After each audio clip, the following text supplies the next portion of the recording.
On a voulu vous faire ce petit quiz sur savez-vous ce qui s'est passé ?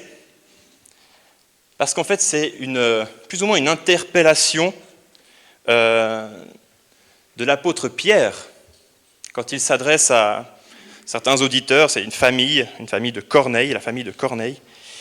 Et il pose pas tout à fait cette question, mais il affirme, mais vous savez ce qui s'est passé ? À quelle période ? Il y a 2000 ans. Pour eux, à l'époque, il y a quelques mois, avec Jésus-Christ qui était venu. Je veux vous lire ce passage, c'est dans Acte 10, les versets 37 à 43. Vous savez ce qui est arrivé, vous savez ce qui s'est passé dans toute la Judée, après avoir commencé en Galilée, suite au baptême que Jean a prêché. Vous savez comment Dieu a déversé une onction de Saint-Esprit et de puissance sur Jésus de Nazareth, qui allait de lieu en lieu faisant le bien et en guérissant tous ceux qui étaient sous la domination du diable, parce que Dieu était avec lui. Nous sommes témoins de tout ce qu'il a fait dans le pays des Juifs et à Jérusalem. Nous avons vu tout ça. Lui qu'ils ont tué en le clouant sur la croix, Dieu l'a ressuscité le 3e jour et a permis qu'il apparaisse. Non à tout le peuple, mais aux témoins choisis d'avance par Dieu, à nous qui avons mangé et bu avec lui après sa résurrection. Jésus nous a ordonné de prêcher au peuple et d'attester que c'est lui que Dieu a désigné juge des vivants et des morts. Tous les prophètes rendent de lui le témoignage que toute personne qui croit en lui reçoit par son nom le pardon des péchés. Vous savez ce qui est arrivé, vous savez ce qui s'est passé. Et j'ai du coup pour nous quelques réflexions, interrogations que je voudrais vous laisser ce matin sur cette question, mais vous savez ce qui s'est passé ? Que s'est-il passé le 21 juillet 1969, qu'on a vu juste avant ? La Lune. L'homme a marché sur la Lune. Avec un homme particulièrement, on connaît son nom souvent, Neil Armstrong. Et certainement que vous connaissez aussi cette phrase très célèbre qu'il aurait prononcée quand il a mis le premier pied sur la Lune. Qu'est-ce qu'il a dit ?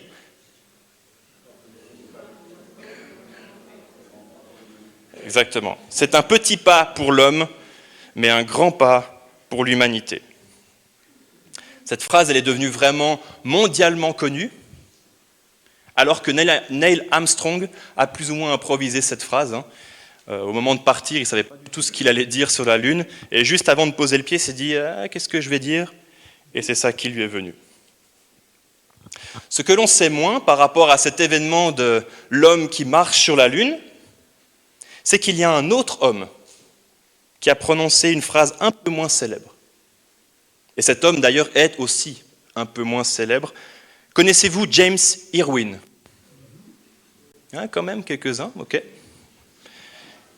Il était pilote de la mission Apollo 15.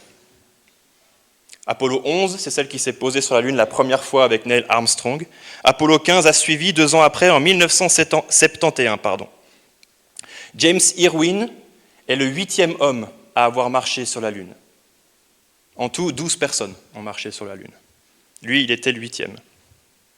Et il a dit ceci, « Le plus important n'est pas qu'un homme ait marché sur la Lune, mais que Dieu a marché sur la terre dans le corps de Jésus-Christ. » Je le redis, « Le plus important n'est pas qu'un homme ait marché sur la Lune, mais que Dieu a marché sur la terre dans le corps de Jésus-Christ. » On peut savoir beaucoup de choses sur Jésus. On peut même être dans le corps d'élite de la NASA en devenant un spationaute. Mais reconnaître une telle vérité, témoigner d'une telle vérité, que Dieu a foulé la terre en la personne de Jésus, eh bien le savoir, ce n'est pas suffisant. Juste le savoir, ce n'est pas suffisant, encore faut-il y croire. Qu'est-ce que vous savez de Jésus ? Aujourd'hui encore, Même si on n'est pas dans l'église, si on n'est pas grandi dans une famille chrétienne ou quoi, on connaît quelques éléments de la vie de Jésus quand même. Plus ou moins quand il est né, puisqu'on est en 2024. On sait plus ou moins peut-être qu'il est né d'une vierge. On sait peut-être qu'il a marché sur l'eau. Sacré magicien quand même, hein, il en arrive à marcher sur l'eau. On sait peut-être qu'il a ressuscité Lazare. On sait peut-être aussi que c'était quand même un homme bien, qui a voulu faire beaucoup de bien autour de lui. Certains s'accorderont là-dessus, oui, c'était un homme bien, Jésus. Les historiens vont être d'accord, on va être d'accord avec eux, qu'il est mort sur une croix. Pas de problème avec ça. Mort sur une croix, persécuté par les Romains qui dominaient la région. Et on va peut-être savoir aussi qu'il est ressuscité. Soi-disant. L'histoire nous le dit, en tout cas, enfin, la légende nous dit que Jésus est ressuscité. Dans le passage que j'ai lu avec Pierre, qui interpelle les personnes devant qui il est, il leur dit, vous savez tout ce qui s'est passé depuis le début. Vous avez entendu parler de tout ça. Et ce que je viens d'évoquer, ça en fait partie. Vous avez entendu parler de tout ça. Mais y croyez-vous ? Est-ce que de le savoir, c'est suffisant ? Vous savez tout ce qui est arrivé dans la Judée. Ça a commencé en Galilée, il y a eu le baptême, etc., etc. Mais même les disciples, jusqu'à la mort de Jésus, ils savaient beaucoup de choses sur lui. Ils l'ont suivi pendant tout son ministère, ils connaissaient plein de choses sur Jésus. Mais ils ont compris qu'il se trompait quand il est mort. Et il y a un événement qui a changé la donne. C'est qu'il est ressuscité. Et ça, c'est le cœur de ce qu'il faut savoir de Jésus. C'est qu'il est ressuscité. Mais aujourd'hui, on peut savoir que Jésus est ressuscité. Oui, la jolie histoire nous dit ça. Jésus est ressuscité, ok. La légende nous dit Jésus est ressuscité, ok. Mais on pourrait se dire, oui, mais en vrai, scientifiquement, on sait que ce n'est pas possible. L'histoire, c'est joli, la légende est belle, mais voilà, c'est pour les enfants. Ceci m'amène à mon deuxième point. Que savez-vous des chrétiens ? Que sait-on des chrétiens aujourd'hui ? Ceux qui croient en Christ. Ils sont encore là aujourd'hui. Et il y a 2-3 choses que j'ai pu entendre communément à propos des chrétiens. Déjà, ce sont ceux qui se lèvent le dimanche, même le dimanche de Pâques, pour aller chanter. Les chrétiens, ce sont ceux qui se croient parfaits. Les chrétiens, ce sont ceux qui ne sont pas rationnels et ils s'opposent à la science. Les chrétiens, ce sont ceux qui ont provoqué des guerres, presque toutes les guerres. Les chrétiens, ce sont ceux qui sont intolérants. Tous ceux qui font différemment, ils ont tort, ils sont pécheurs, ils vont en enfer. Les chrétiens, ce sont ceux qui sont patriarcaux, archaïques, dans leur conception du monde, has-been.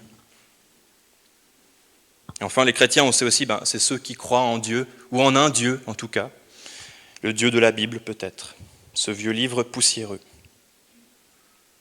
Mais je crois que peu de gens comprennent réellement ce qu'implique d'être chrétien aujourd'hui. Et même à côté de ça, peu de gens savent que ce sont les chrétiens qui sont les plus persécutés au monde. Sur tous les continents, dans plein de pays dans le monde. Peu de gens savent que ce sont les chrétiens qui ont le plus lutté pour les droits de l'homme et de la femme. Peu de gens savent que ce sont les chrétiens qui ont le plus contribué au progrès scientifique. Peu de gens savent que ce sont les chrétiens qui ont le plus marqué le monde de l'art sous toutes ses formes. On pourrait rajouter encore quelques éléments. Mais voici une chose encore plus remarquable sur les chrétiens, c'est qu'ils sont encore là aujourd'hui. 2000 ans après, les chrétiens placent encore leur confiance en un homme dont on dit qu'il est ressuscité. Et être chrétien aujourd'hui, ce n'est pas le résultat de rites secrets, d'initiations, de choses bizarres qu'on peut faire en secret, etc., des pactes et autres. Mais être chrétien, c'est simplement une réponse à un témoignage rendu, partagé autour de soi, et ce depuis 2000 ans. Être chrétien, c'est faire partie d'une grande chaîne de témoignages qui a commencé avec les disciples. Je veux relire juste les versets 40 à 42, qui nous dit... Alors attendez... Oui, c'est ça. Nous sommes témoins de tout ce qu'il a fait dans le pays des Juifs et à Jérusalem. Lui qu'ils ont tué en le clouant sur la croix, Dieu l'a ressuscité le 3e jour et a permis qu'il apparaisse, non à tout le peuple, mais aux témoins choisis d'avance par Dieu, à nous qui avons mangé et bu avec lui après sa résurrection.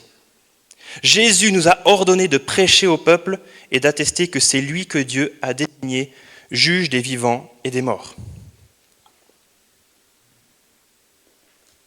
Ils ont témoigné, les premiers chrétiens, les disciples de Jésus, ils ont témoigné de ce qu'ils ont vu et vécu avec Jésus. Et nous, aujourd'hui, on est le fruit de nombreux témoignages qui attestent la même chose. Jésus est vivant, ressuscité aujourd'hui. Mais on pourrait se dire, mais et si ce qu'ils annonçaient depuis le début était un mensonge ? Monté de toutes pièces. Simplement ça, Jésus est ressuscité, c'est un mensonge. Dans ce cas, pourquoi étaient-ils prêts à mourir avec joie pour ce mensonge-là ? Pourquoi seraient-ils prêts à donner leur vie pour un mensonge qu'ils auraient monté eux-mêmes ? Si Jésus n'est pas ressuscité, à quoi ça sert de dire qu'il l'est si c'est au prix de sa vie ? Et moi, je peux le dire devant vous aujourd'hui, je suis prêt à mourir pour ce que je sais de Jésus, qu'il est ressuscité. Parce qu'il y a peut-être plus que des choses à savoir sur Jésus. Aujourd'hui encore, on peut le connaître. Yeshua, c'est son nom. Jésus, vous savez ce qui s'est passé. J'aimerais juste, en n'étant pas long, mais simplement rajouter qu'il y a une différence entre connaître, savoir et croire. Et Tom nous l'a déjà fait ressortir. Connaissez-vous Nigel Richards ? C'est bien, merci. Les autres non plus. Il vient de Nouvelle-Zélande. Il a 57 ans. C'est un champion de Scrabble. Qui c'est qui joue au Scrabble ? Ah, quand même quelques-uns. Il a été champion du Scrabble en langue anglaise en Nouvelle-Zélande, dans son pays, en 1997. En 2007, il est devenu champion du monde de Scrabble anglophone. Du monde. En 2011, encore une fois. En 2013, encore une fois. Et ensuite, il s'ennuyait un peu. Il a pris 2 mois de sa vie pour apprendre par cœur le dictionnaire du Scrabble français. Il connaissait tous les mots. Et devinez quoi ? Il est devenu champion du monde de Scrabble francophone. 2 fois, 2015, 2018. Une fois, c'était même à Martigny, en Suisse, où il y avait ces championnats du monde. Et pourtant, cet homme, Nigel, ne sait absolument pas parler français. Vous pouvez avoir aucune conversation avec lui. Il peut simplement vous dire bonjour, merci, et quand même, il sait annoncer les chiffres de 1 à 150 à peu près, parce que c'est dans le règlement, dans le Scrabble, il faut pouvoir annoncer son score. Il a appris des mots, bien plus que peut-être tous ceux que nous, on peut connaître, et pourtant, il ne parle pas un mot de français. Et dans ce passage, dans le livre des Actes, qu'on a déjà lu et qui a déjà été commenté, on se trouve en face d'un choix à faire. Est-ce que vous connaissez simplement ce qui s'est passé ? Et dans le contexte, c'est un des disciples qui s'appelle Pierre, qui s'adresse pour la première fois à quelqu'un qui est extérieur au peuple de Dieu. C'est un centurion romain. Mais même à lui, il dit, mais vous savez ce qui s'est passé. Donc même à l'extérieur du microcosme juif ou de Jérusalem, on savait bien ce qui s'était passé. Tous ceux qui s'intéressaient un peu au message de Jésus, même s'ils étaient un peuple éloigné, avaient entendu parler de cette histoire, un homme de Nazareth venu comme un bébé, qui a parcouru la Galilée, qui a montré une grande puissance. Voilà, je ne redis pas tous les éléments. Mais voilà le message. Et comme cet officier romain qui connaissait ce que Jésus avait fait, eh bien nous aussi, on peut être là, dans la même situation. Et peut-être ce matin, vous entendez quelques voix devant qui vous disent « Mais vous connaissez cette histoire. Vous savez ce qui s'est passé. » Alors est-ce que cela vous fait vous arrêter là en disant « C'est bon, je sais, on m'a rassuré ce matin pendant le culte de Pâques, il suffit de savoir. » Alors si vous repartez avec ça, c'est un petit peu dommage. Pierre, celui qui parlait à ce centurion romain, avait reçu le mandat de Jésus en disant « Mais allez, racontez ce que vous avez vu. Mais plus encore, allez, faites de toutes les nations des disciples. » Et vous savez ce que c'est un disciple. Même quand vous êtes un enfant à l'école, vous savez ce que c'est un disciple. C'est quelqu'un qui observe, quelqu'un qui écoute, quelqu'un qui suit un autre, quelqu'un qui veut honorer quelqu'un au-dessus de lui. Un disciple, c'est comme un apprenti qui apprend à ses côtés. Alors j'ai connu des personnes qui disaient « Oui, je sais ce qui s'est passé et c'est bon.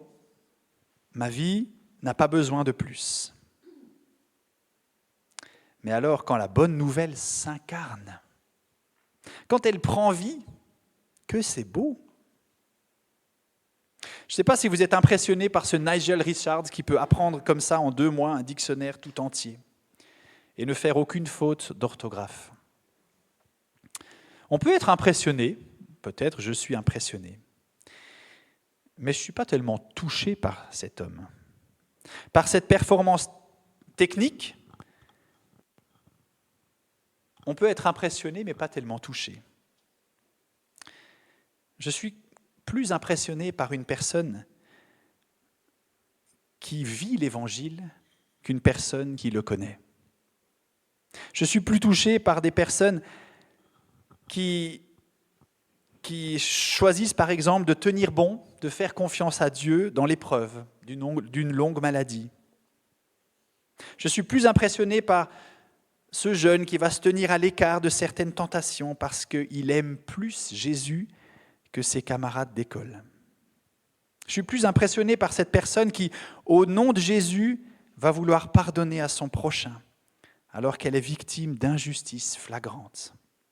Je suis plus impressionné par cette personne retraitée qui choisit de donner de son temps pour servir des repas pour les plus démunis, au nom de Jésus qui veut nourrir les foules. On pourrait multiplier les images, mais simplement pour nous faire comprendre que cette bonne nouvelle, ce n'est pas quelque chose qui doit s'arrêter à notre cerveau, mais qui doit incarner notre vie entière.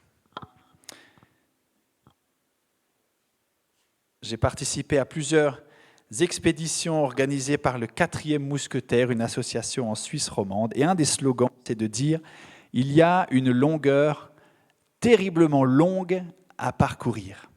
Et la longueur la plus longue à parcourir pour nous, les êtres humains, c'est 30 cm. Ce sont les 30 cm qui séparent votre tête de votre cœur. Et c'est là que nous avons un chemin à faire et que peut-être que Dieu nous appelle, nous invite même à entrer dans ce chemin. Jésus a utilisé une image, je termine avec ça, on la connaît peut-être tous cette image, Mais si on ne la connaît pas, on va simplement se la remettre devant les yeux. Une image pour décrire la différence entre ceux qui s'arrêtent à la tête et ceux chez qui ça descend dans le cœur. C'est l'image tout simple de deux maisons. Deux maisons. La première représente celle qui tient bon, parce qu'elle est bâtie sur quelque chose de solide. Faites comme ça avec votre pied à votre place. Allez-y, plus fort encore. Voilà. Est-ce qu'on a réussi à faire trembler la maison? Oui, bravo. Moi, je n'y suis pas arrivé. Elle est bâtie sur du solide. Il n'y a pas grand-chose qui pourrait renverser nos solides maisons ici à Cours ou à Moutier. Et ça représente la vie de celui qui comprend, entend les paroles de Jésus et qui veut les vivre. Et il y a là une solidité sur le long terme. Et la deuxième maison, dans la même image, eh bien, représente celle qui s'écroule quand viennent la pluie, le tonnerre, l'orage. Parce qu'il n'y a pas de fondation, c'est tout mou par terre. Quand j'ai visité certaines tribus en Afrique, c'était un problème récurrent pour ces petites habitations que les gens construisaient en terre. Eh bien, quand il y a trop de pluie, la maison s'écroule. Ils devaient sortir de la maison et la reconstruire ailleurs. Parce que sur le sol, ce n'est pas solide. Et voilà, ça c'est celui qui écoute, qui connaît peut-être le beau message de Jésus, qui connaît par cœur les mots du dictionnaire, mais qui bâtit sa vie sur d'autres endroits, bien plus fragiles. Alors que Dieu nous aide à non seulement écouter et savoir, mais surtout à connaître et mettre en pratique. Et on va vous proposer de chanter encore maintenant un chant, et puis après ce chant, il y aura un moment de prière où vous pourrez exprimer une prière à Dieu. Mais avant, on va chanter ce cantique qui dit « Jésus-Christ, je repense à ton sacrifice. Et quand je regarde à la croix, j'en suis ému à nouveau. » Vous voyez le texte s'afficher. Vous n'êtes pas obligé de le chanter si ça vous émeut pas. Ne contredisez pas votre cerveau, ni vos émotions. Et pourtant, c'est un message qui peut-être peut encore nous toucher ce matin. Alors chantons ensemble Jésus-Christ.